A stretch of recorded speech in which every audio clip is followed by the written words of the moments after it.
Les autorités tunisiennes ont annoncé que davantage de vaccins chinois seraient livrés cet été.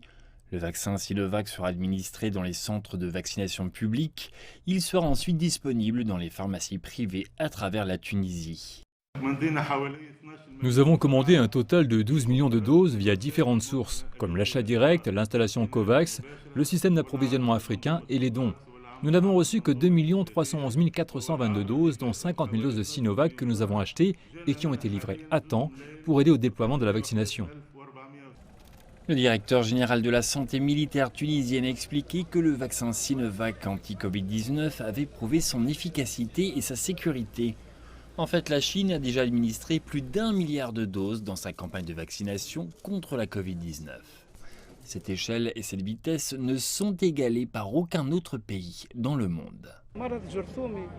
On ne peut pas se débarrasser de cette maladie infectieuse sans vacciner toute la population. Le vaccin est efficace, il n'y a aucun risque.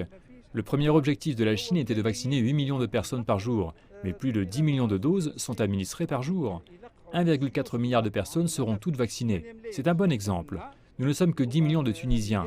Ensemble, nous pouvons réussir la campagne de vaccination, gagner la guerre contre la Covid-19 et relancer notre économie. Après des mois d'auto-isolement, de nombreux Tunisiens ont repris une vie normale après avoir reçu leur deuxième vaccin contre la Covid-19.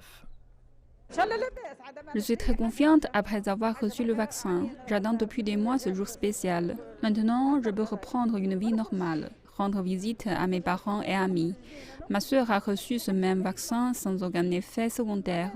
Ensemble, nous irons au parc et au marché parce que nous nous sentons en sécurité.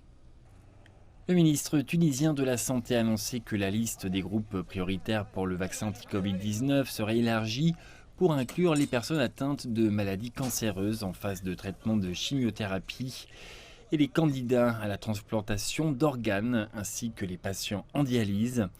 De plus, les femmes enceintes et les personnes atteintes de maladies cardiovasculaires seront également prioritaires.